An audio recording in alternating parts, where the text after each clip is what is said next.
Good evening, everybody. It is I, the Old Wolf. It's Tuesday night, 8 p.m., well, 8:04 p.m. Eastern Standard Time. And, of course, that means, yes, it's time for another episode of Dancing with Wolves. So, again, a couple little changes we've done with the mic because it's that time of year and we got the air conditioner running. So I'm going to do my best to keep the sound righteous. And to everybody who's jumped in the chat, specifically Luli, Speak to Me, and Sun Moon, you are more than welcome here, but you're about 26 hours too early. Shia will be doing her Tara and the cards and all that kind of stuff tomorrow night, Wednesday, 10 p.m. Eastern Standard Time. I am her familiar, the Old Wolf, and I dance a little bit differently. But if you'd like, you can all have a magical wolf card, and the wolf card basically is kind of like, you know, a joker in poker. You can use it however you need. And if anybody questions you, you tell them the Old Wolf gave it to you, and therefore that is what it is. So yeah, there's a little bit of that. And thank you for all the shares and likes. Don't get me wrong, it's truly appreciated. But yes, there will be no Tara tonight. But again, that'll be all. Yeah, Shia's in the chat. She'll tell you. She'll be back tomorrow. Now again, 'tis I, and I like using this particular graphic. This is from when Shia and I were down in New Orleans.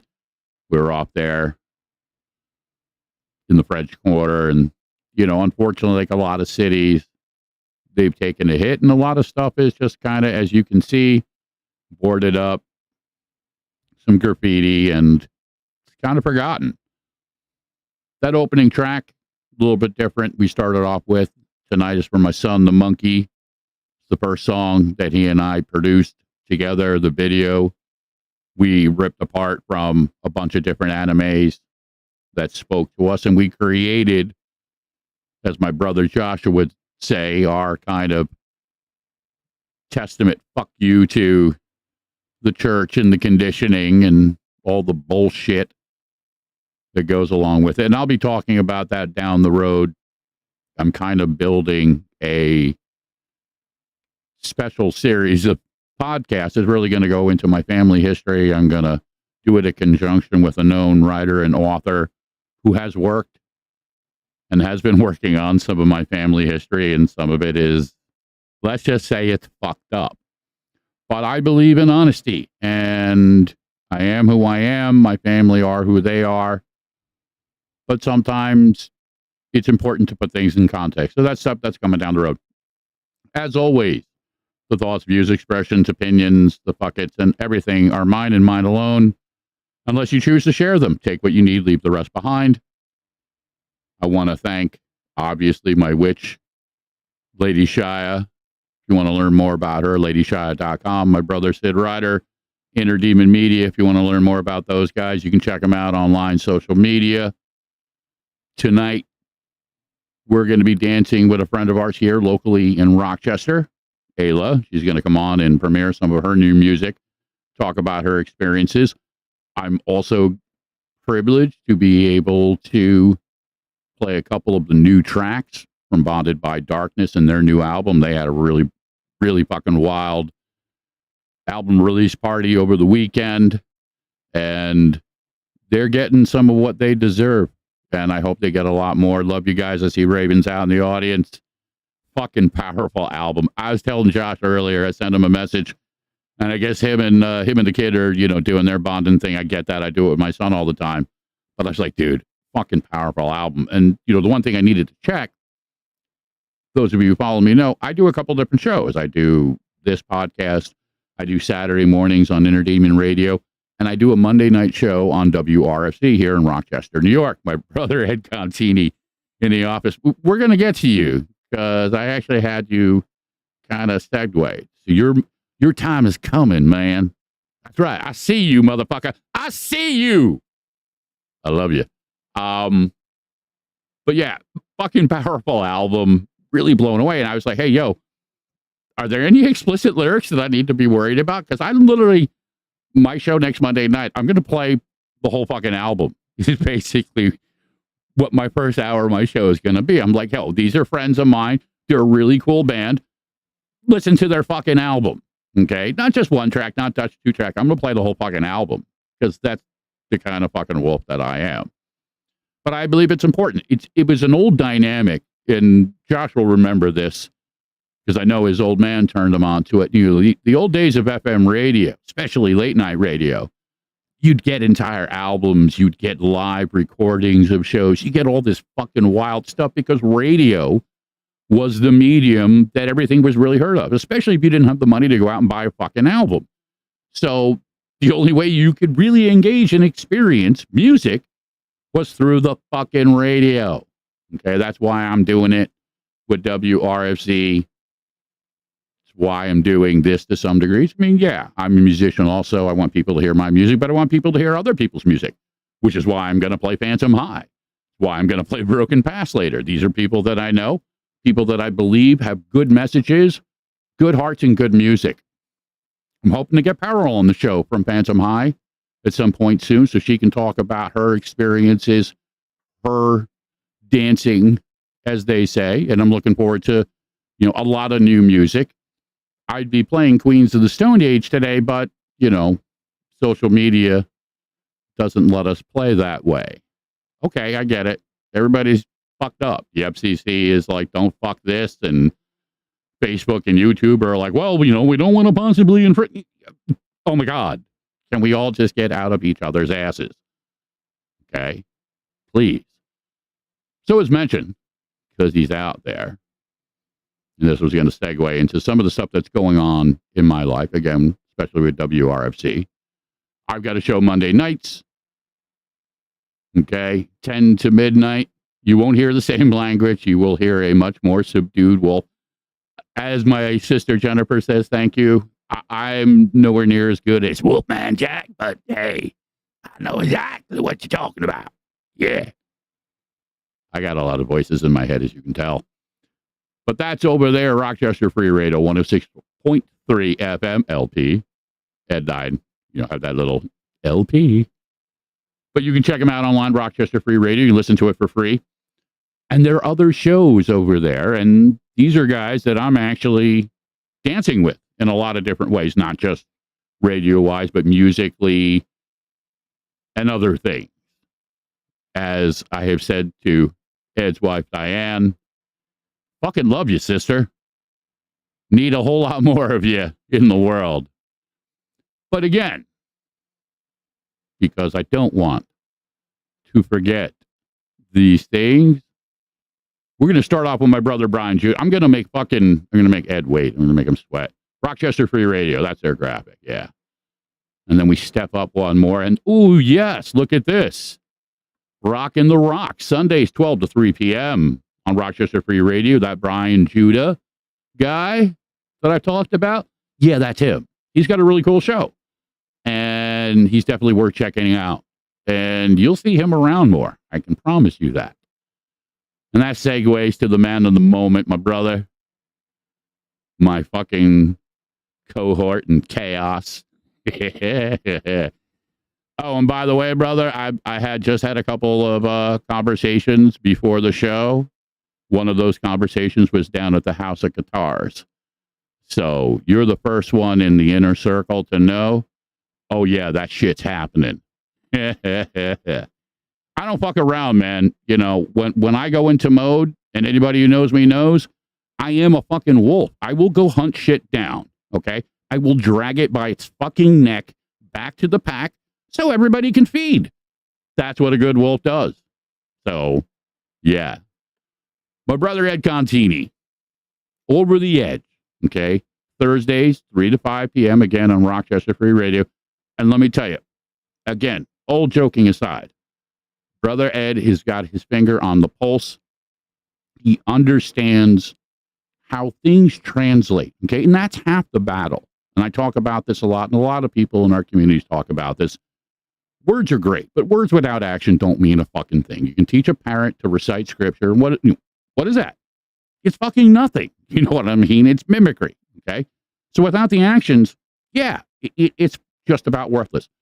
So my brother Ed's the kind of guy that not only translates it and is really digging into the things around us, autism, seniors, veterans issues. These are things that are really, again, universal to all of our communities. But he's also engaged in making shit happen, giving of his time, of his experience, of his knowledge. And he's a fucking funny guy, too. And I love this guy. So I'm telling you, go check out his show. Okay. And again, you know what I mean? You may not identify with all the jersey that comes out. You know what I mean? But, it's not bad. It's like, until you tried this piece of pizza, what do you really know? You know what I mean? And if you're a friend of a friend of a friend, then guess what? That means you're a friend of ours. And if you're a friend of ours, well, there ain't nothing we ain't going to do for you. Thank you, Jennifer. Jennifer's like, she's going to go kick somebody's ass. Listen, I do not want to incite violence, nor do I want to go on record as saying, if the ads need kicking, but we're going to frame that as satire. So we're going to put that little disclaimer on it before we send it out into the universe. Because again, somebody's listening somewhere, I'm sure, and be like, that fucking asshole said to go fucking do this. He's fucking crazy. Let's cancel him. Not what I said. Listen, we already built a song shrine to you, Brother Jonathan, and we're working on another new track. Again, so many things I want to talk about, but again, I got to kind of space them out. A lot of music coming down the pike. I'm working with people like Brother Jonathan Phoenix out there again. I'm working with my brother Joe Catano, Tony Rodriguez, Shia, my son Ed Contini, Brian Judah, Mark Toonlin, Ed Noreen Smith, Matt Brown, Greg Carshuman, and a whole lot more that I would love to talk about, but we're not at that point. I got to keep, it's like poker. I got to keep a couple cards, I got to keep some surprises. But yeah, I am truly honored and privileged. And the more that I do this, the more that I truly, again, want to continue to give back. So, as mentioned earlier, one of the things that I was going to, and I'm going to, literally play in the next couple of moments is some fucking new Bonded by Darkness. Now, again, I've been talking about them a lot, and it's for a reason, okay? People, a lot of times, will look at a genre of music or, look at musicians or people in bands, and again, they'll walk away with a stereotype. They're this, they're that. Well, you know what? It really doesn't work that way. I have seen more humanity, more compassion from them than I have from a whole lot of others who, run around with, supposed titles and experience and blah, blah, blah. I have a certificate from the University of blah, blah, blah. That makes me this. Yeah, fuck you. That doesn't mean anything. Okay? I can have my cat piss on a piece of paper and shake it in your face and be like, the gods of pussy have said therefore. Yeah, it doesn't work that way. Okay? This is all smoke and mirrors. It's all bullshit. People are judged based on their actions. And I have seen their actions. I've seen how Josh interacts, not only with his son, but with Raven, but with the community around him. I have laughed with him. I've joked with him. I've shared, serious things back and forth with him. I've seen Raven interact within Shia and her community. I've seen how she's interacted with other people outside the circles where there's nothing for them to be gained. There's no fucking fanfare. There's no money. There's nothing. They do it because they believe it's right. And they write and perform music from their experiences, from their feelings. It is, as I have said many times before, real fucking magic. Not this Harry Potter, Leviosa, whatever. So again, I'm going to cut to some Bonded by Darkness. This is a new track of theirs called Dancing on Your Grave. I really fucking dig it. So we're going to cut to a track. I'm going to get our guest, Kayla Huff, on the line. And then we're going to come back. We're going to have some conversations with her. We're going to check out some of her music. And then we'll dance around a little bit. So enjoy some Bonded by Darkness. And we will be back. You were born to go away, not in the dirt, you will lay. I told you not to come for me, 6 feet under, where you're meant to be.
So yeah, Dancing on Your Fucking Grave. Powerful track. I told Josh I mean again. That was the first one that I clicked on from the album. I just saw it and it just jumped out at me. I was just like, oh, I got to listen to this.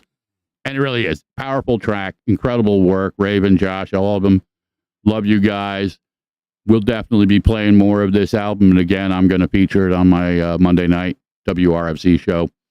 So without further ado, somebody that I met through my brother, Ed Contini. She was originally on Ed's Over the Edge show a couple months ago. She's a local Rochester performing artist. Ayla Huff, under the, we'll call it the tagline, Me, Myself, and I. So why don't you tell us, tell us a little bit about that, how that was born?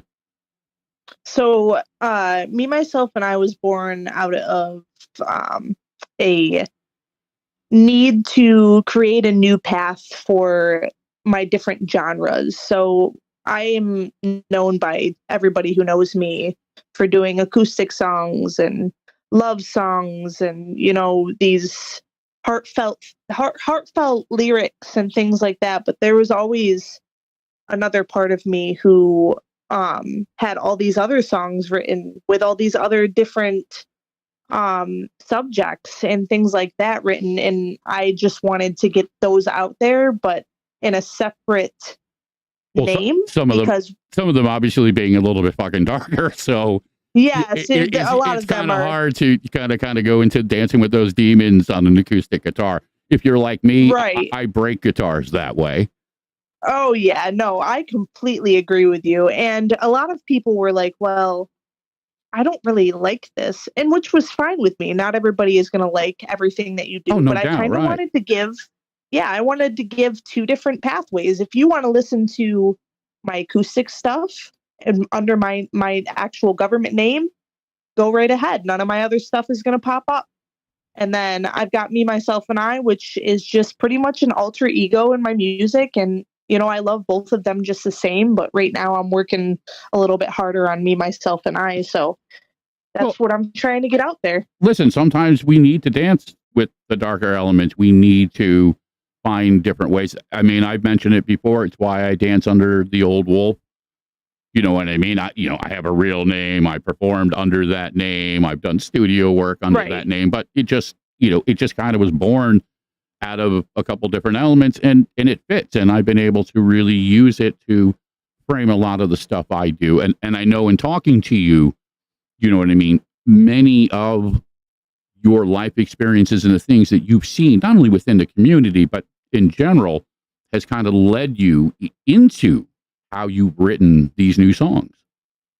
Oh yeah, for sure. Don't get me wrong. Some of the songs that I've written on acoustic guitar, you know, have made their way over into Me, Myself, and I. And that's one of the things that I love about having two different names, is that if I write something on guitar and it sounds better for Me, Myself, and I, then I can push it over there. If something that I write for Me, Myself, and I sounds better over on my other name, then I can do that. And it's, you know, it's all of my songs are based on experience and life, but you know, there's different tunnels to life, and sometimes people need different things to listen to get them through times that maybe they are happy in, or maybe times that they're just really sad in and need something to relate to. Oh yeah, no, listen, I have been doing that for many years now. I'll play jazz, I'll play metal, I'll play blues, you know, and again, I know that's something, you know, Raven and Josh, you know, they explore different elements of music. I know Brian Judah and, you know, his band Days End and stuff that he's also done original wise has danced around a lot of different genres. And I think personally, and if you look at it historically from music, use Led Zeppelin as an example. Led Zeppelin throughout their whole career experimented with so many different style genres of music, from Celtic folk music to, you know, doo-wop to, just as Josh would say, ass blistering metal to incredibly powerful, beautiful love songs. You know, and they would throw them on the same fucking album. You know what I mean? They didn't even care. Exactly. You know and it's so I can't even say that it's two different genres, because I hate playing the genre game with passion.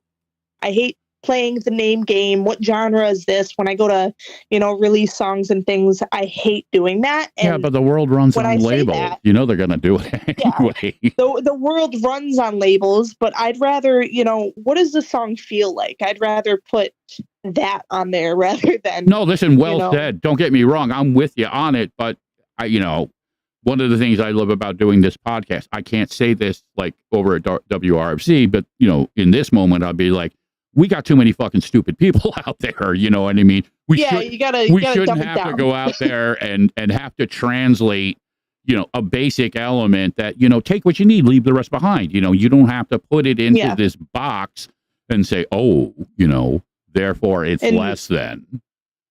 And nowadays we got to deal with this like algorithm bullshit that goes on, and we have to figure out. Oh my God! Don't get me started. That's like Shia's walking nightmare because she handles all the social media web stuff. Oh my goodness! I can't do it. Her pain.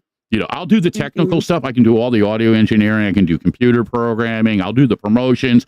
I'll go get the money. I'll go out and scoop up the dog shit if that's what has to be done. I don't want to deal with the social media nightmare that it has become. It is very much so a nightmare, and to have Shia do that aspect or that job is a blessing. Listen, she's in whatever really, way you she's want good at it. She's again, I think she uses her magic. She's a witch, and I know her and Raven have kind of danced around with this. And once you start hanging around with real witches, you start to realize, it's not all just superstition, man. They're just smarter about it these days. They fucking made the connection when they started getting burned and drowned and raped and shit, that they were just like, you know what? You're not ready for this. So they took it underground. And that's what again, a lot of the best stuff is born underground. The Beatles famously didn't start off, as a fucking multi-platinum act. They were a bunch of fucking drunks, playing in the shittiest bars in Germany.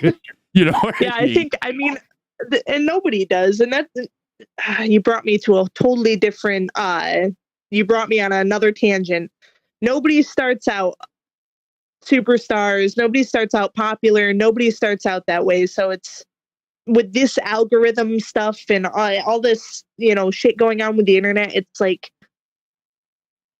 like you have to try your best to look popular without being popular. I don't know if that makes sense. Oh no, it absolutely does. You're dancing around the mob mentality, and you're also having to balance that with the obvious nature of fads. You know what I mean? Absolutely. Something becomes, oh, look at that. You know what I mean? Tide Pods, let's eat them. You know what I mean? And then all of a sudden, and not even just that. So there's a lot of these different things that people have done.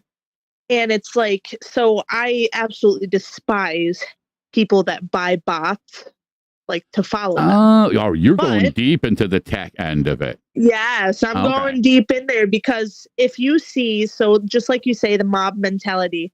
So I have been humbled by the experience of making a different name, me, myself, and I, because it has taken me years to even get the 800 something followers on Facebook or the 1,000 followers on TikTok and however many on YouTube on Ayla Huff.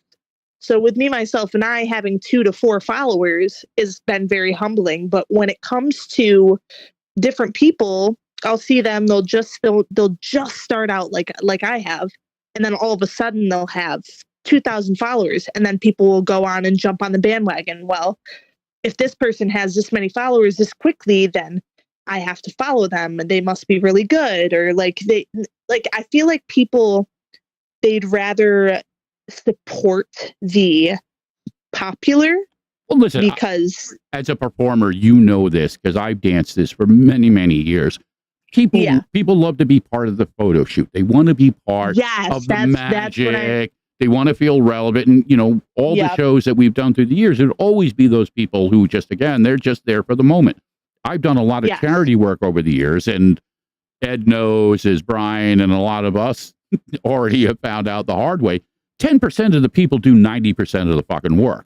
You know what I mean? Yep. So, as Raven said, support the trends, but that doesn't really, I mean, again, it's smoke and mirrors. It's illusion. It's not real. You know, I checked out. No, go ahead, please. It's very much so smoke and mirrors. And it's like, you have to have smoke and mirrors nowadays. And people are like, oh, it's so easy with the internet. It's really, I mean, it is pretty tricky. Yeah, no, it's complicated, and it's designed now to be a pay-to-play system, not unlike how the clubs have become.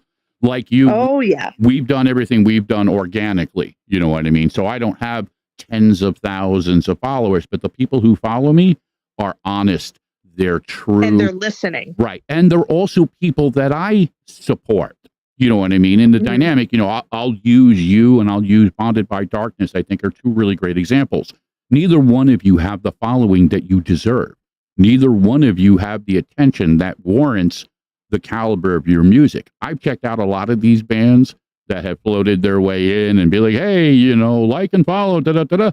And I've listened to their shit and I'm just like, no. I'm sorry, you know what I mean? And again, there is that kind of, you know, well, what the fuck are, you know, what are people hearing? Now, I understand styles being what they are. Some people just want a reprocessed house track with somebody who sounds sexy, you know what I mean? And, and they get hammered and, you know, they don't give a shit about, you know, the lyrics or the story. They want to roll with it. But real music, you know, especially in the dynamic that, you know, isn't based off of, you know, some commercial fucking, you know, framework or, you know, some, you know, ridiculously obvious low hanging fruit. You know what I mean? A lot of people, you know, especially sex is the big one. You know, they have no musical talent. They have no context of anything else, but here are my tits. Yeah. Here you go. Here's the show. You know, you need to, here's the show, everybody. You might as well have. So let me ask you, especially here locally, what are the hurdles, the struggles that you have found in, you know, not only so much trying to get shows, but in trying to bridge that gap you just mentioned between Ayla and Me, Myself, and I? So like trying to like sort of connect them to where people know like the difference. I mean, obviously the social media, the internet stuff is what it is, but you know, specifically like what you're doing locally to get that out. What are you know, where are you doing shows? How are you getting your music and getting out there to perform? So as far as me, myself, and I goes, I think more so it's at the stage where I need to do more talking about it. So as far as shows go, my shows will consist of my acoustic songs, with a little bit of, you know, promoting here and there, because I have not had much experience with playing with the types of instrumentals that I have put out with Me, Myself, and I, which sounds probably pretty simple, you know, put a backing track on there, but I don't feel as authentic doing live shows with it as I do putting it out there, if that makes sense. No, I know exactly what you're talking about, right? I've always had my guitar, and I've always had that connection with my guitar, and when I feel as though I'm singing karaoke, it bothers me. Yeah, because it shifts the energy, right? Yes, it shifts the energy for me because I've always had my guitar playing shows, but at one point I would like to add an aspect of Me, Myself, and I in live shows, and maybe even play a couple shows as just Me, Myself, and I. Cool. Yeah. Raven says more like a studio project. That's the same dilemma I have with some of the music I've released over the past couple of years. I've done levels of orchestration on my synthesizer. You know what I mean? I've done all these really complicated little, you know, pieces to create that final product and stuff. And there's no fucking way in hell, you know, short of hiring a small orchestra, that I'm going to be able to perform those tracks live, or at least the way that I recorded them. Yeah, I completely, that's exactly how I feel about it. Because in the past, like I said, I've created these, you know,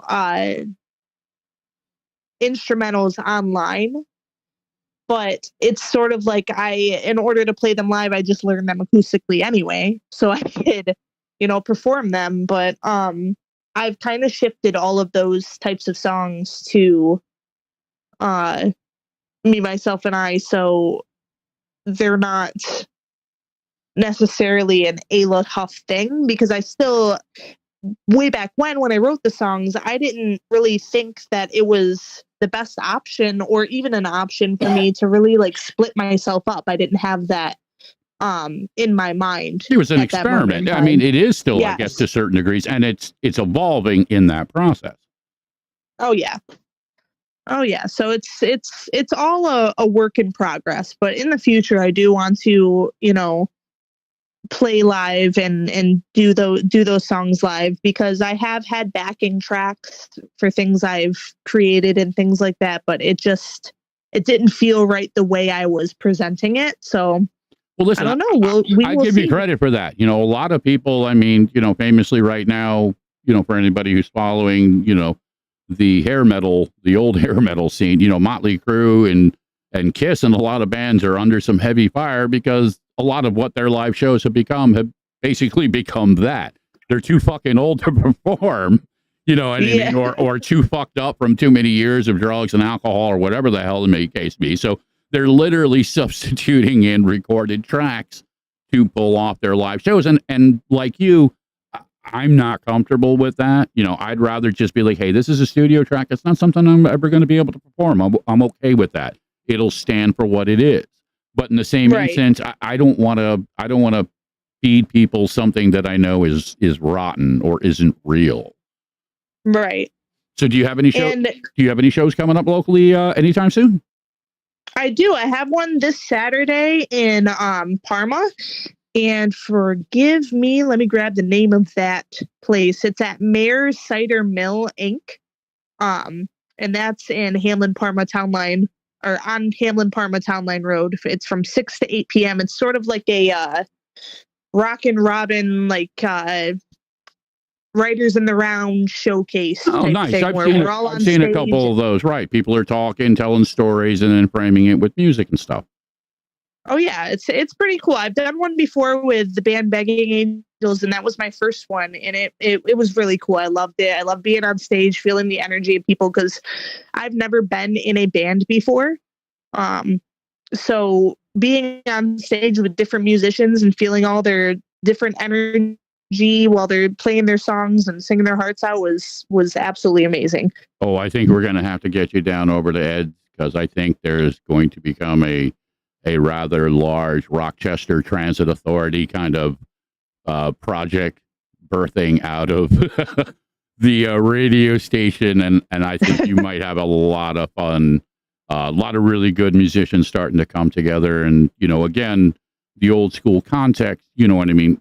We're stronger together than we are apart. So definitely some things, for the future and stuff. So let's cut to one of your tracks so folks at home can hear. And we're going to start off with the track So Close. So why don't you tell us about that, and we'll pop that. So Close? Yeah, for sure.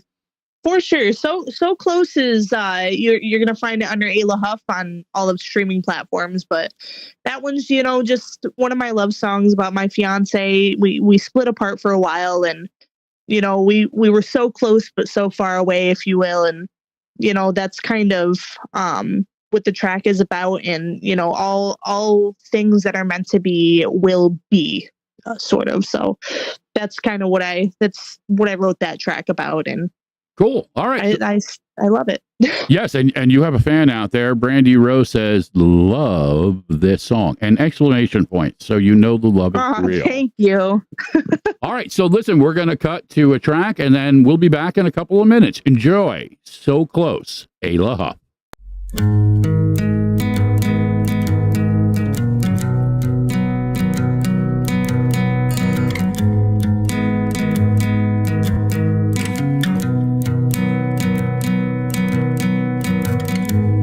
Everything I thought I had was just 15 miles from where I'd been.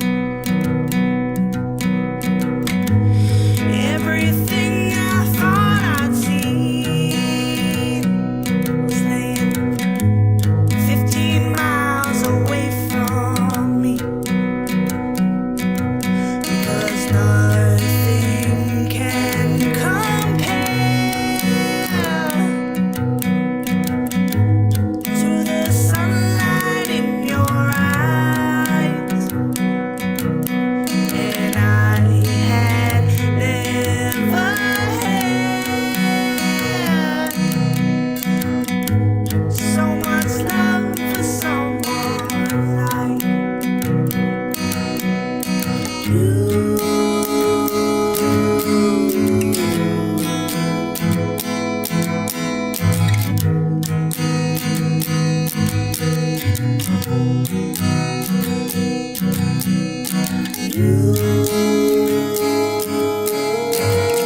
Started settling for less. As my heart grew, you never left. In my mind and in my dreams, with no regret, just doesn't leave. Cause every breath I took missed your air in every way, and every smile I put missed the naturalness you made. Yes, you.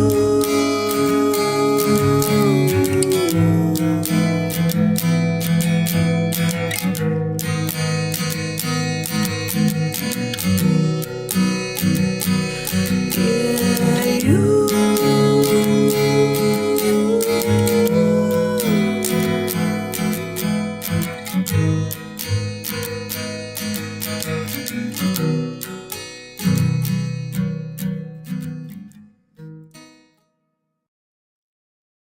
Yeah, that was Ayla Ups, So Close.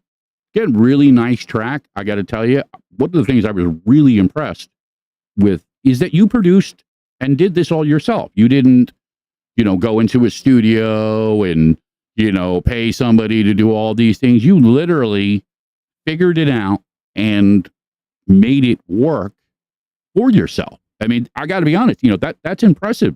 You know what I mean? A lot of people just, they're like, fuck it, I'm getting somebody else to do it.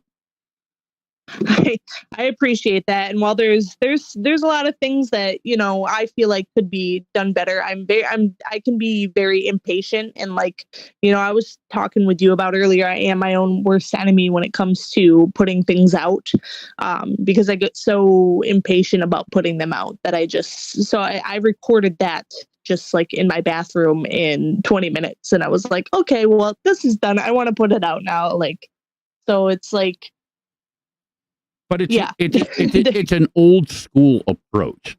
I mean, Right. Again, a lot of bands, especially back in the day, did all these classic recordings, and they did them on equipment that's, not even a quarter of the tech that we have available now.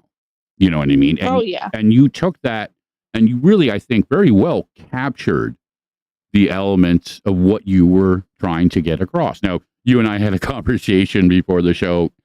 I fucking hate Apple when it comes to audio. So, I'm always going to be like, all right, well, but again, you're doing it all, you know what I mean? Which isn't easy. You are the singer, you're the songwriter, you're the promoter, you're the engineer, you know what I mean? So you're trying to juggle a whole lot all by yourself. And that's impressive to do.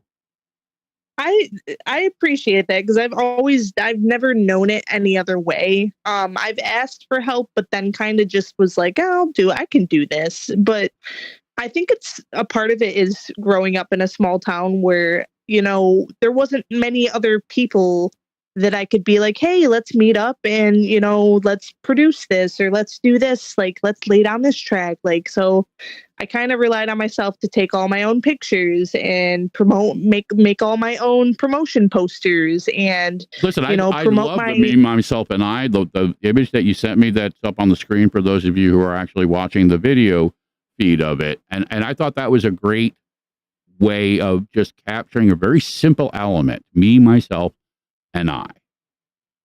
Right. And and at first it's funny because I didn't have any type of imagery or connection to myself as a person when I first started Me, Myself, and I, because I kind of wanted it to be sort of and while my voice is, what could be that of a female sounding voice, I didn't want that artist name or that alter ego to have any sort of,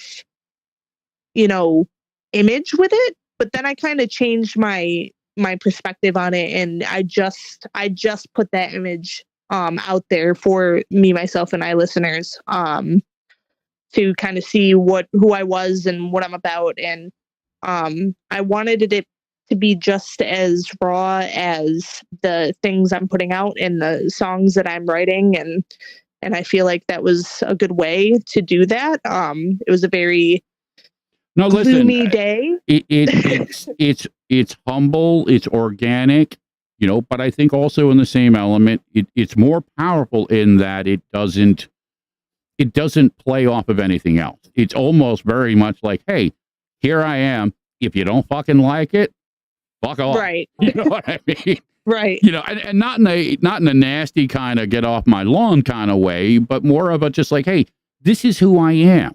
Take it or leave it. Yes. Take what you need, leave the rest behind. And it isn't presumptuous.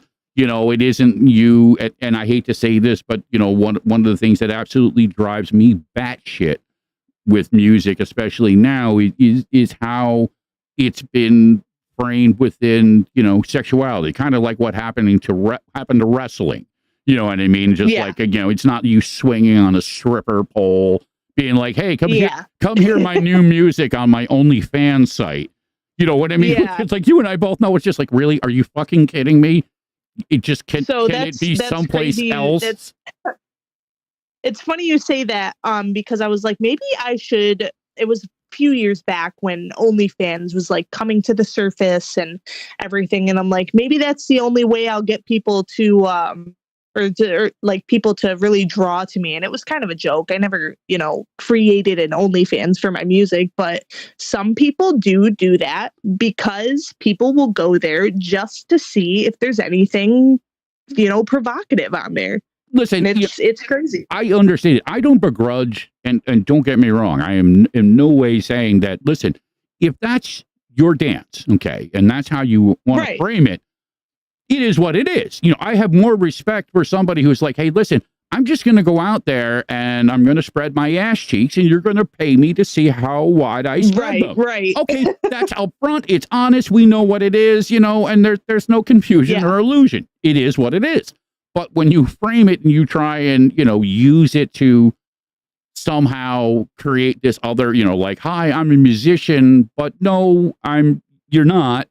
You know what I mean? And yes. Again, it's some sampled fucking ridiculous, Like I feel like if I, for lack of better words, was sexualizing myself, it would take the meaning away from every song I've put out there.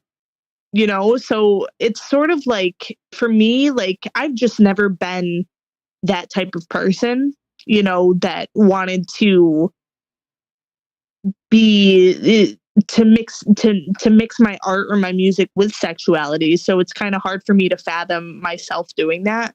But I guess, again, I think that is your rhyme and reason. If that's your dance, character, then you go along with it.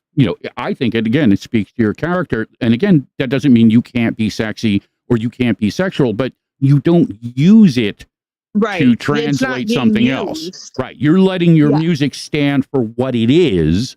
You know what I mean? And just saying, hey, you know what? And I think ultimately, personally, I think that takes a whole lot more courage. You know what I mean? Say what you want about, any other, way you want to slice it. But when you're just coming out there raw and real, okay, and not using illusions or distraction or these other things, you know what I mean? To, it's like, hey, watch me make a video of, killing a chicken, you know what I mean? And then everybody's like, oh my God, he's an animal abuser. And then all of a sudden he's got 1 million hits on a song that's a piece of shit. You know what I Right. mean? And I've actually seen that. That's actually a true story.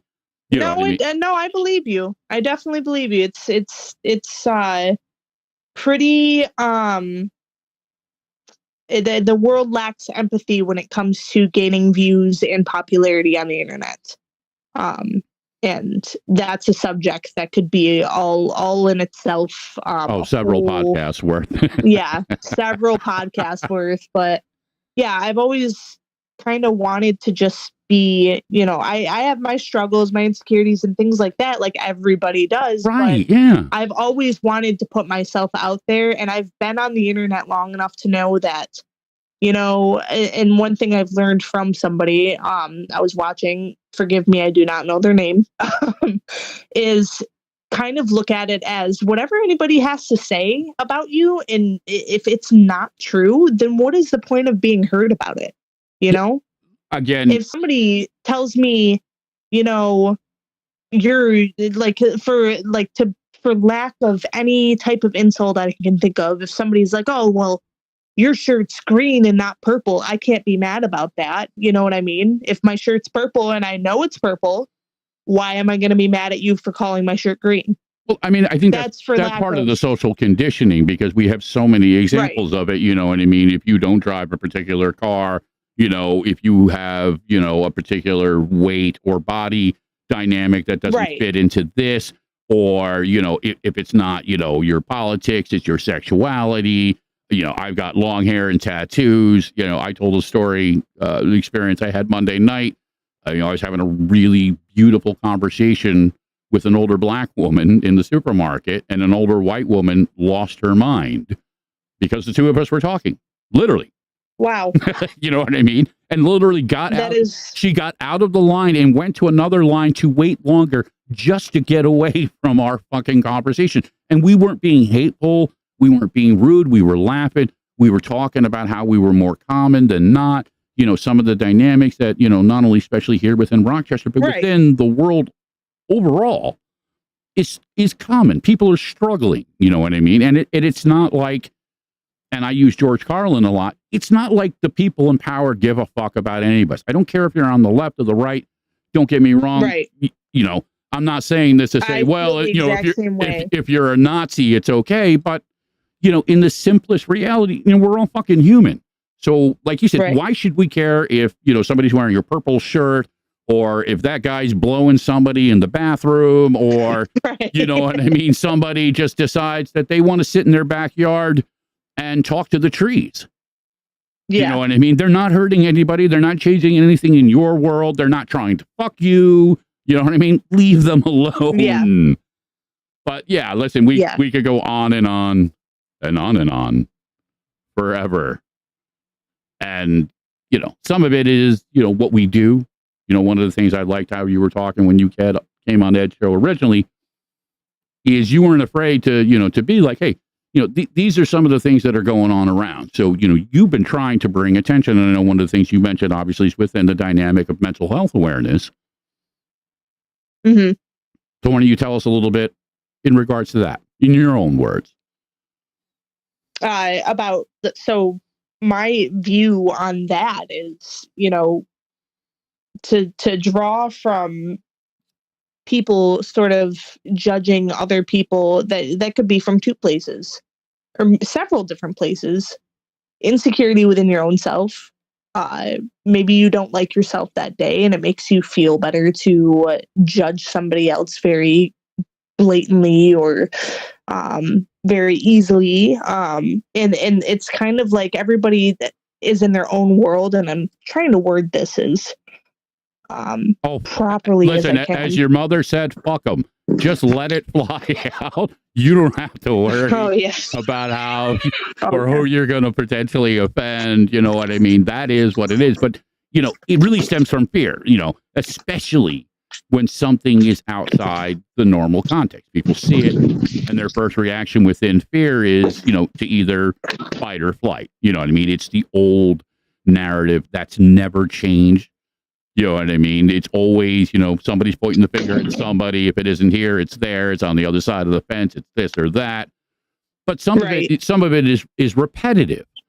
You know what I mean? And, you know, as George Carlin would say, you know, again, in your own words, you know what I mean? These are things that they're not new. It's not rocket science. You know what I mean? But we still have to keep having the conversations, and we keep having to revisit these same types of stupid issues. And, you know, the only narrative is because guess what? You know, you keep a population divided, you keep them ignorant, you keep them at each other's throats, and the powers that be, they run all over. You know what I mean? They're just, Right. you know, they're like their children. They're running fucking rampant. Oh yeah, I absolutely love George Carlin and the things that he would say, and it wasn't a comedy show, it was the truth. You know, it was he spread truth, and he spread, Isn't it you know, ironic the that the things that people truth is so wouldn't talk fucking about. hysterical? Yeah, it's crazy that the truth is so damn hysterical, but it's like everyone's like, oh, he was a comedian. No, I think he was just a very honest person, and he was a used his storyteller, platform. and he was, I think, in his own way, he was a philosopher, and he used comedy as his medium to translate it, just like you and I use music. Now, I use comedy as well too, you know, especially in the dynamic of the podcast, because to use your analogy, it's my coping mechanism for my mental health. You know what I mean? I can't dance in the mouth of madness without making it into comedy, because I know the other side of the coin is fucking worse. Yes. No, I completely agree. I do the same thing, and it depends on who you're with. Right. Some things are not as appropriate as others. Right. Right. No, but when it comes down to mental health, it's, you know, we've all dealt with it. We all have our different ways of coping with it or dealing with it. And honestly, mental health awareness is about, you know, for me, just letting people in, like, well, I mean, it starts with compassion and understanding. You have to be open-minded to the simple dynamic to start off with, to say, hey, listen, this is a real thing. It isn't a fucking drug commercial, you know what I mean? Or, you know, a sound bite to laugh at. A lot of it has to do with empathy too, because there are so many people who have this mindset. Well, you know, you tripped over a rock and busted your knee open, but I broke my leg type of mentality. Oh, my pain is greater than yours.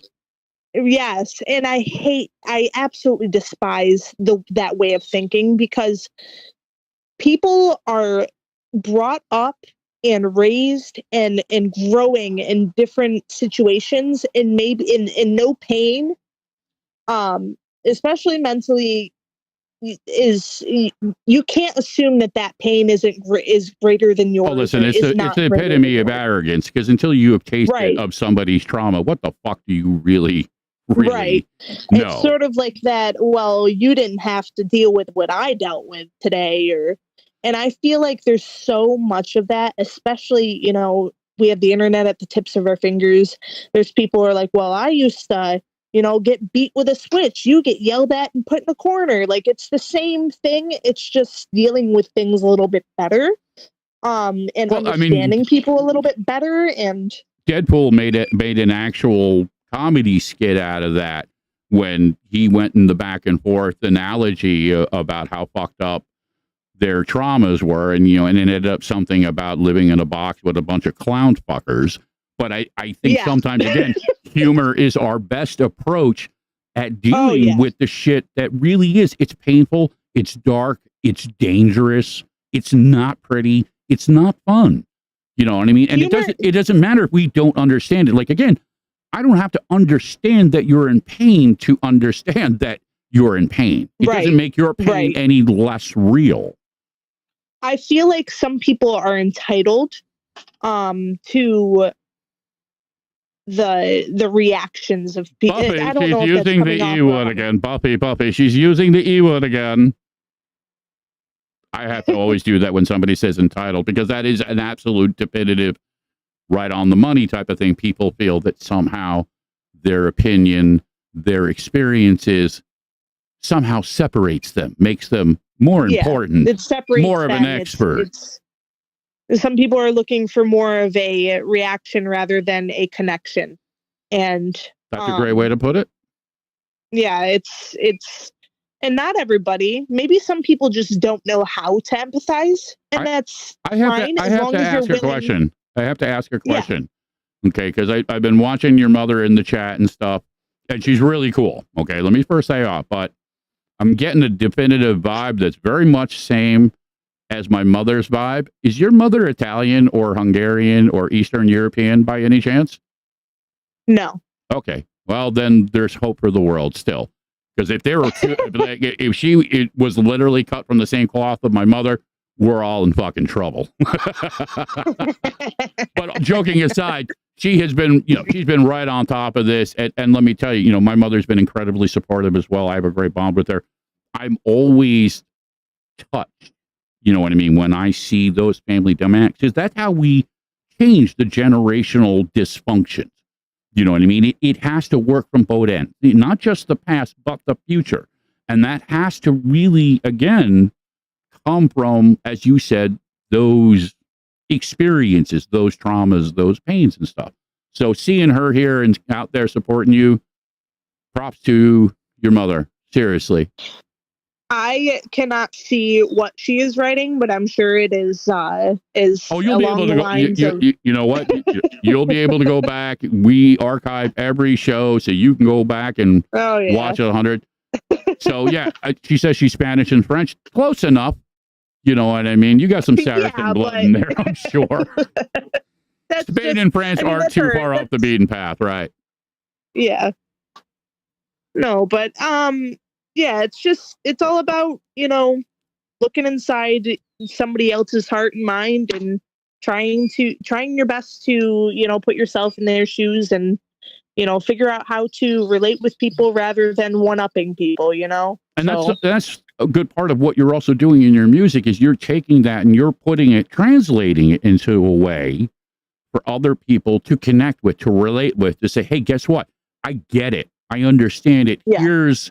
Here's something maybe that you can connect with that maybe will distract you, keep you, a little bit better, or if nothing else, just, give you that little bit extra in just getting through, a shitty day. Yeah. And yeah, so, and I know you have, I'm not sure if you were playing this track today, but, is that the SR Master one? Yeah, that's Societal Rampage. That's just my, that's just the file name. It is actually, it's looking right at me, begging to be played. So I want to talk a little bit about that because no, please cue it up for us. So sometimes you do have to write things out and kind of spell things out for people. So with that song, it kind of touches base on if I don't know if you've ever heard of the term imposter syndrome. Oh, I have. Yes. So it touches base on that because, as me being considered a millennial, I've grown up around the internet and social media and things most of my life. And it's kind of like, not just with that, just in general with, the way people judge and the way people talk to other people. It's kind of like you start to think, am I really this person? Am I really what you're calling me? Am I all these things that people are throwing out there at me and using their, and one of the big things I touch base on is religion as well. And I'm not necessarily against anybody's religious beliefs whatsoever, but it's been used against me and the people who I am considered in a community with so often that based on it with this song, I'm kind of just saying, these things you're calling us these things because of a book that you believe in. Like what about my say on it? What about sister, you're opening this door with the wrong fucking wolf. Let me share a little just quick tidbit for you. I literally am, for all intents and purposes, an excommunicated Knight of Malta. My family line goes way back deep into the old Latin ritual. I was raised deep in that fucking insanity. And luckily, my mother was the hippie gypsy who was able to save most of her children. She wasn't able to save all of them, unfortunately, but she saved most of them. But I know all too well of what you're saying. And I wrote this, and when you go back and watch the show, the opening of the show is a track that I wrote and produced with my son called Demons that gets literally into that very thing. I wrote it in, and the first line of the song is, as a child, I wondered why all the stories they told me were based upon lies. Right. You know what I mean? Because it really is. I'll have to listen to that track because I've listened to a lot of your tracks on YouTube, but I don't know if I'm terrible with names of things. That one goes to literally exactly that imposter syndrome, that conditioning. Yeah. There's a whole lot of different words we can slap on it. And this is not to take away from anybody's spirituality. Right. Okay? Faith, when you live within the tenets of something, and you and I both know, if you look at the word, Jesus never talked about hatred. He never talked about dissension and all these other. He hung out with lepers and whores. He threw the moneylenders out of the fucking temple. And as Gandhi famously said, I love your Christ. I'm just not particularly fond of his Christians.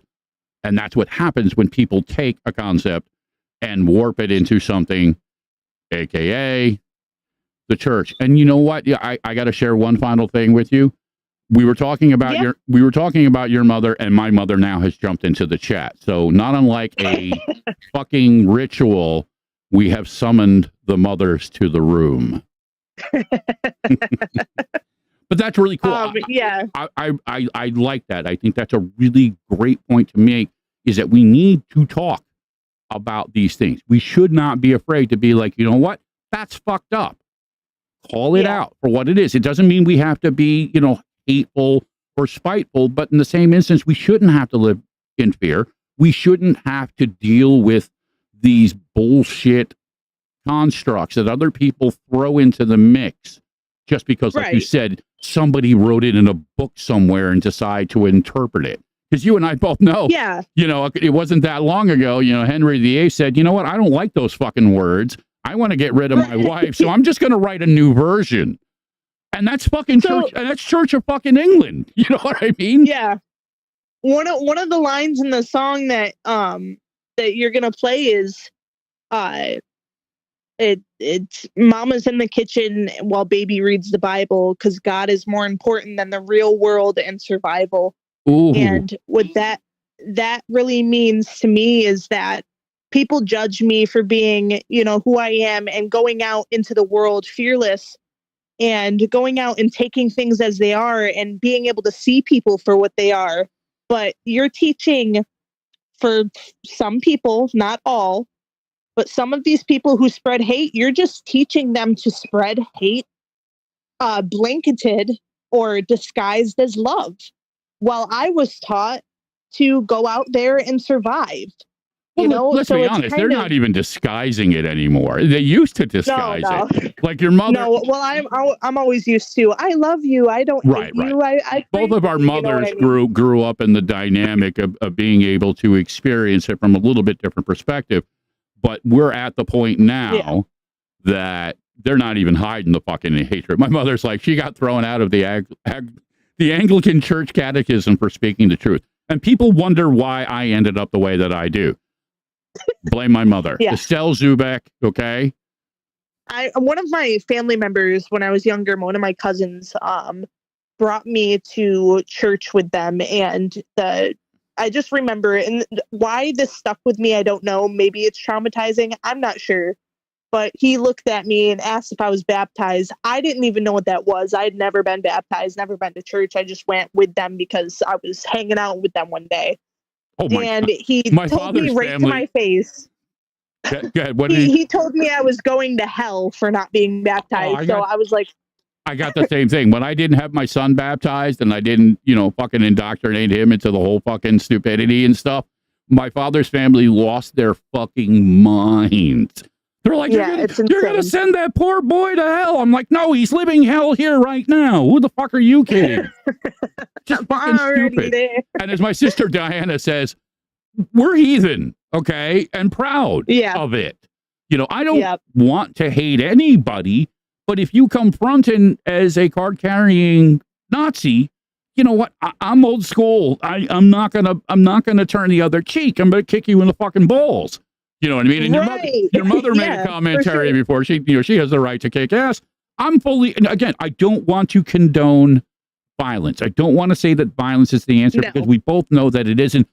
But in the real world, if you're confronted with something in the moment, okay, you have every right to say no. You know what I mean? Right. And if that means that you have to fight, it's not like you are given a choice. You know, it's like many times be a statistic or, you know, fucking do something about it. And it's unfortunate. We shouldn't have to live that way. Right. But the real world continually That's true. says to us, yes, you know what I mean? If you're not paying attention, you know, somebody's going to try and do something fucking horrible. And if you don't do something about it, again, you're just going to be another statistic. Right. I personally care about my life now, you know, not after I'm deceased. And as maybe you find that sad or not, but after I'm deceased, I'm not going to have the choice in my brain to do with, you know, to survive on the world anymore and things like that. So I am here now. I am surviving now. I am doing what I will with I hear my the words George now. Carlin in you, because that was one of the things Yeah. that George Carlin used to famously say all the time. He's like, when I'm dead, Oh, yeah. I don't give a fuck. I'm dead. You know what I mean? So, you know, whatever comes after will have to reveal itself. Listen, I really appreciate this. This has been really powerful, really incredible. Just for everybody at home, you're going to be on Ed Contini's show on WRFZ, Rochester Free Radio, Thursday. Yes, sir. You're going to be there, what, 3 o'clock, 3:30? You have a, you know, or are you just going to be there for the whole show? I believe I'll be there for the whole show. I believe from 3 to 5 he does it, right? Or 3 to 4? He does it. He does it 3 to 5. So definitely, you know, check that out. It should be really cool. And, I'm looking forward. We'll be getting together in person because you live right down the fucking road from me, and we do music, and the station is definitely expanding, and I really want, and I know Ed and others in the station want you to be a part of that going forward. So that would be awesome. I would absolutely love that. Oh yeah, no, listen, it's a gimme unless you say no, and remember who you're saying no to. Right. No, seriously, listen, strength in numbers. It's an old concept, but it is a tried and true one. If we don't take care of each other, who the fuck is going to do it? Right. It's not going to happen. You know what I mean? So within our communities, to the degrees that we can do things, be it raising awareness, be it sharing our music, be it coming out and laughing and sharing our experiences, and even sharing our pains and our struggles. This is, as you just said, this is how we survive. This is how we adapt. Right. This is how we grow. All right. So this track again, you called it social what? Societal Rampage. Societal Rampage. All right. So enjoy this one. This one, I'm understanding too, this is the first time it's actually being played out anywhere, right? Yep. Wow, I'm privileged. I appreciate that. Truly, humbly. No, seriously, no joke. On the show with you. I appreciate it. Listen, this is an organic, off the beaten path fucking podcast with a bunch of crazy folk, and I love them because they're all family. Now you're family too, and that's how we roll within this community. Truly, and please, you know, well, listen again. Strength in numbers. That's our philosophy. Right. We don't have to agree on everything. But as you said, if we exercise a little bit of empathy and we don't weaponize it, you know what I mean? We can make things even just a little bit better. All right. So exactly. So enjoy this track. Thank you again for joining us, and we will have you back again soon. We'll be back. A couple of things that I'm going to do afterwards. I got a little broken past, a little bit of Phantom High, and I might even be able to squeeze in one more track from Bonded by Darkness. But again, Ayla, me, myself, and I, thank you both. Thank you. Thank you both for joining us. Thank you so much. I appreciate it. And I hope you have a good night, and everybody who's listening has a good night as well. And catch me on Ed Contini's show Thursday. Don't forget 106.3. Why don't you give us all your social media things and stuff so people can get out, they can like, they can share. Let's get you find me. the easiest way to find me is Ayla Huff Music. Just Google me, and you'll find even my Me, Myself, and I stuff through looking me up there as well. And for those of you who are grammatically challenged, that is AYLAHUFF music. Yes. .com. Thank you. No, listen, it's crazy as this sounds. I get this all the time. Like, people have a hard time. They're like, well, Old Wolf, like, they can't even get Old Wolf music. I know, right? I get it. I for sure get that. So, and again, I get it. I try and be okay. I understand. Maybe you have a third grade education. I don't know what went wrong in your life. Okay. Right. But, again, all joking aside, I want people to hear what I've heard and what Ed and others have heard. I think you are a good musician, and I think you're an even better person. And I'm really looking forward to see how you grow and you adapt and you take these elements, because that's really, in the end, what it's about. We all start off, as you said, here, and then we work our way to there, and then we work our way to someplace else. So your music is evolving. Right. Well, I appreciate that. It's very kind of you. And again, I always appreciate, being able to talk with somebody or a group of people who like to conversate about different things, whether we agree or not. It's amazing to have that type of connection with people, and I'm always grateful to talk with. Thank you for bringing your voice to the mix, and we'll definitely have you back. And again, like I said, we will see each other, I am sure. All right, so enjoy this next track, and then we'll be back. Thank you.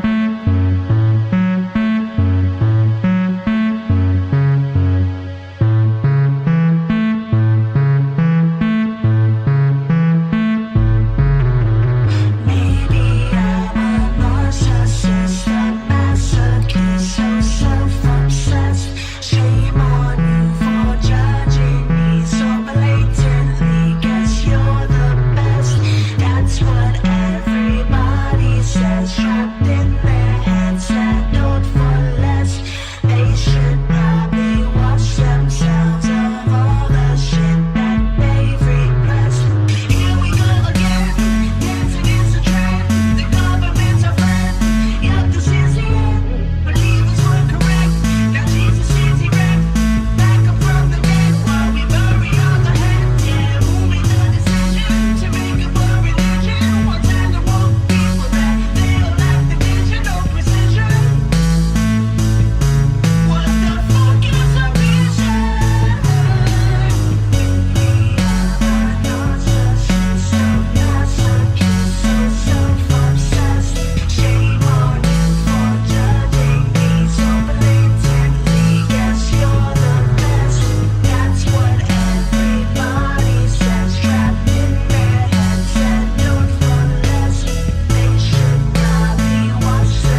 So yeah, that was a little bit of me, myself, and I. Really, really appreciate her honesty. And again, for me, again, all joking aside, I really need those dynamics in my life. I'm the type of person, I'm the type of wolf. And my sister Mary Beth knows this because she is very much the same way. I don't do well around bullshit. Okay. I just don't. I don't like it. I'm a wolf by nature. I avoid it. And, Shai will be the first one to say that if it gets too close to me, I want to rip its fucking throat out. And I know it can't be that way. So again, I have to constantly make it a point to give props and gratitude and, the people around me. I truly, I do love.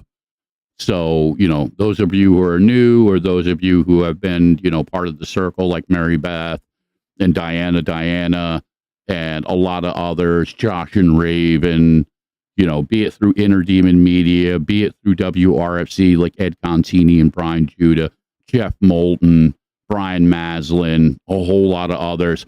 Armand, House of Guitars, brother, we will be seeing you soon. Thank you for all you do. There's so many great people. So I'm going to cut to a couple other people now, also who have been part of my world for many, many years. Very good friend of mine. And we're going to just, have a little bit of section for my brother, Tattoo Tony Rodriguez, his band Broken Past. Again, for those of you who have followed the Wolf and his adventures, my son and I were part of the original lineup of Broken Past back in the day. And we're also members of the Under My Skin for Life Foundation. No coincidence. Tattoo Tony's Under My Skin tattoo shop. Tony is the founder and the head of said foundation. Tony's also the proprietor of the Papo Sticker Company.com. And he's an incredible guy. He's my brother. He's my friend. And the new incarnation now of Broken Past is really good. Now, a lot of people say, well, you're not in that band anymore. Why do you? No, you know what? That's bullshit. All right. My ego is not so fragile that I can't say, hey, listen, these guys are a good band and they're a better band than when me and my son were in it. Okay. That's the truth. It's a simple fucking truth. It doesn't make me less than. Okay. But a lot of people, sometimes they have issue. You know what I mean? Because they live in the fucking past. Yeah. You know what? Take what you need, leave the fucking rest behind. But I'm going to keep promoting my brother because I love him and because I believe he too is deserving of more. So I'm not going to talk as much for this next interlude because I want to make sure I get this in. So this is from a couple of weeks ago, live Jackson, New Jersey, for a benefit show that they did for Oceans of Love. And Oceans of Love down in central New Jersey specifically works with children with cancer. My brother, Frank Tonra, the minister of metal down there, has been for many years doing charity shows to raise awareness, raise money, to fill food bank pantries. This guy for years has been going out of his way, just like Tony, just like my brother, fat ass Chris Senator, and a whole lot of others down there, to help other people. They don't just talk about it, they fucking do it. They do it every day, every week, and they've been doing it for fucking years. So this is a little pop of them performing at the What the Heck 5 Cancer Festival. And it's a really, really cool cover of AC/DC Live Wires. And I'm going to section it back to back with another band that I've been following that I think is a really good fucking band. And again, not getting, I think, the attention that they deserve. That band is Phantom High out of Toronto. And again, when you look beyond just the superficial of a band, when you look at the songs that they write, even if it's a cover tune, but more importantly about how they present themselves, how they interact. I've been very impressed by Pearl and how she has approached it, her honesty in sharing not only her pain, but really being adamant about hashtag unfuck the fuckery. Okay. So for my brother Tony and my sister Peril, these new these are live tracks. Again, keep in mind, these are them literally without any MTV fucking production stuff. This is just them playing live to a fucking audience, and they're good bands. Okay, they really are. So, without further ado, I present to you, and let me just make sure that, there we go. I'm going to click that off. Yes, you got to love live podcasting. All right, so yes, we're going to start off with some Broken Past, covering AC/DC's Live Wire, recorded 2 weeks ago, and Phantom High's Suicide last year at the Bovine Club. So enjoy these two, and then we'll be back to close out the show and maybe sneak in a little bit more. I got t-shirts. You like AC/DC? We're only doing one this time.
You're a fan of mine. We love you, motherfuckers. Can't wait to come back. Oh, yeah. A little bit of Phantom High. Suicide live at the Bovine Club. So, yeah, it's worth mentioning again, and I talk about this a lot. As a musician, one of the things I really respect is the ability to perform live. And Ayla and I were talking earlier in the show, especially when you're recording studio work, it's not always easy or even possible to translate a lot of that into a live show. Again, we all have our musical taste. Brandy made a really great point, and one of the things I really loved about Broken Past in that track was they really captured, I thought, the magic of Bon Scott. And those of you who followed AC/DC, in their original days with Bon Scott, they were a fucking powerful band. And that's not to say that Brian and the later incarnation of AC/DC wasn't good. There's a lot of really good music there, but for a lot of us, AC/DC will always be fucking Bon Scott. It's the same analogy with Iron Maiden. I love Iron Maiden, okay? But the first two albums by Iron Maiden with Paul Di'Anno, that's fucking Iron Maiden as far as I'm concerned. The other stuff's not bad. I like a lot of it. Don't get me wrong. But there is a case to be made. That's where that magic was born. Now, that doesn't take anything away from the other musicians and stuff like that. We all evolve. We all grow. But hey, we have what we like. And it's also important, I think, and I'm going to continue to talk about this. These are all people who are actively engaged. Okay. These are all people that are not just doing it to be cool. They're not making bank on this. Okay. In any shape or form. My sister Diana made a really good point earlier in the show. Making music is fucking expensive. Really fucking expensive. Okay. No joke. Production costs, marketing costs, all those things, they just eat up every fucking penny there is to be had. And the commercialization of music to the degree between streaming and the record companies, it's not fucking easy. It really isn't. But there are a lot of people out there, they're still doing it. They're putting out their best authentic selves through their music. And I'm going to keep shouting them out, and I'm going to keep loving them. Shout out my brother Sid Ryder. I see he jumped in there. The Inner Demon Man. And you can check them out, as I said earlier in the show, but it's worth repeating. Mary Beth is also a member of the Inner Demon crew. They got a lot of shows between the radio station and on social media and Facebook. You can check them out, Inner Demon Media. Like I said, YouTube, Instagram, Facebook. Give them a like, give them a share. Check out some of the stuff that they're doing. Also, and again, I kind of alluded to this a couple of weeks ago. I will be releasing new music. And the first of those tracks is going to come out as a track that I'm doing again with Matt Brown on vocals. Really, really powerful track as it's coming together. My brother Joe Catano right now is working on drums for that track in North Carolina. And that is literally the last piece before that song becomes finalized. Shai is doing a music video for it. So I'm looking forward to having something new to put out there. There's a whole bunch of other tracks in development between a whole bunch of other people. One of those that I'm looking forward to is working with my brother Josh and my sister Raven from Bonded by Darkness. We're going to put something together. We're going to kind of throw all the witches and the wolves and the demons and shit together and see what comes out of that fucking recipe.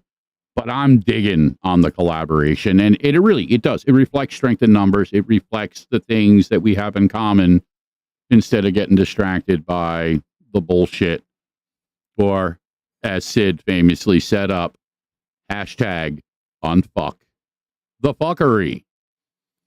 So, one of the other tracks from Bonded that I was really, really fucking impressed by, and I'm going to be playing it a lot off the new album, is called Hellbound.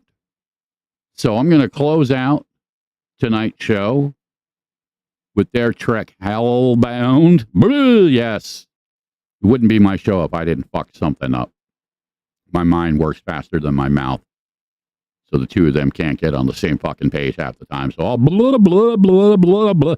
I'm not your huckleberry. I'm the fucking demon in your head. Yeah, that's how it rolls out for me sometimes. So yeah, I'm going to frame out some Hellbound. And I'm going to reverse play.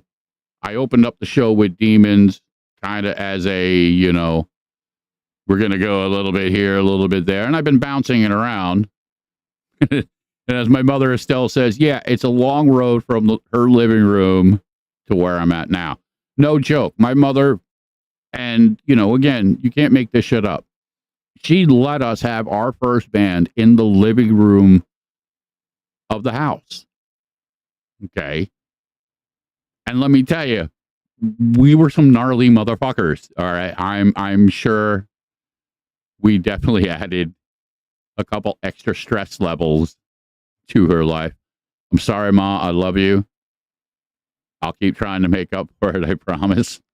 But, in all seriousness too, I wouldn't be here, not just from the simplest analogy. Obviously she gave birth to me, but the lessons, the joy, the experiences, the pain, the fuckery, all of it made me who I am. And especially from the simplest analogy of my music. And I talk about this a lot because it is the bond between not only myself and my mother, but myself and my son, is the love of music, of the magic that comes from music within storytelling and sharing our experiences, our feelings, and everything else that goes along with that. So, Ma, I love you. I know you're out there lurking, and I truly appreciate it.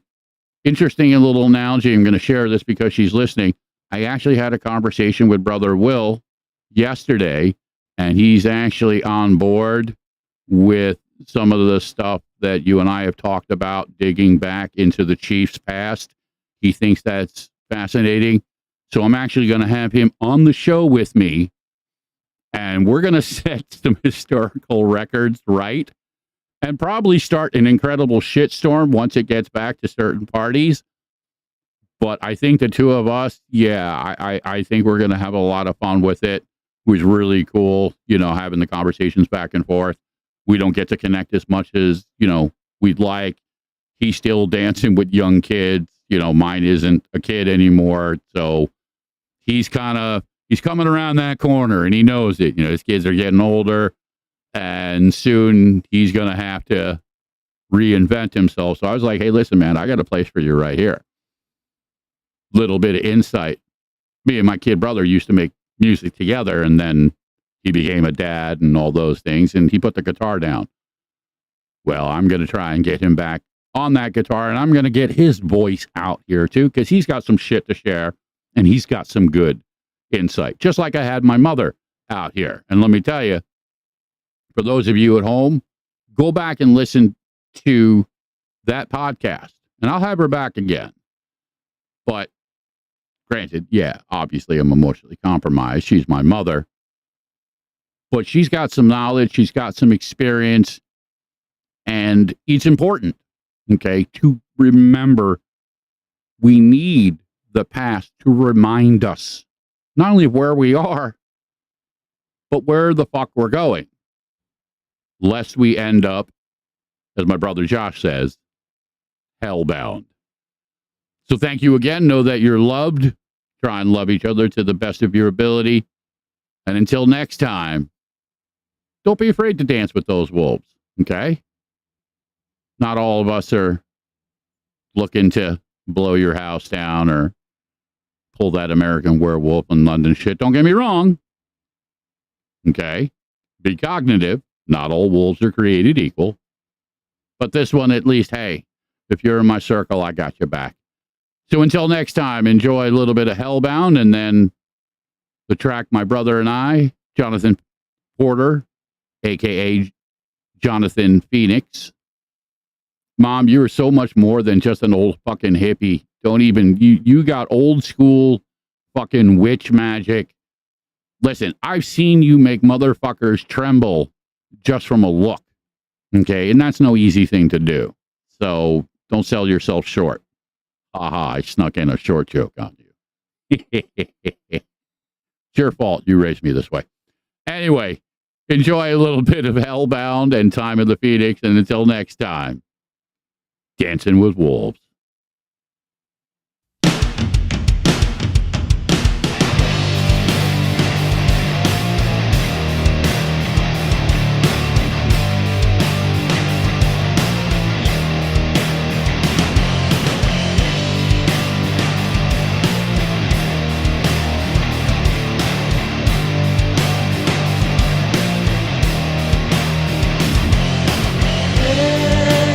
Symphony.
time to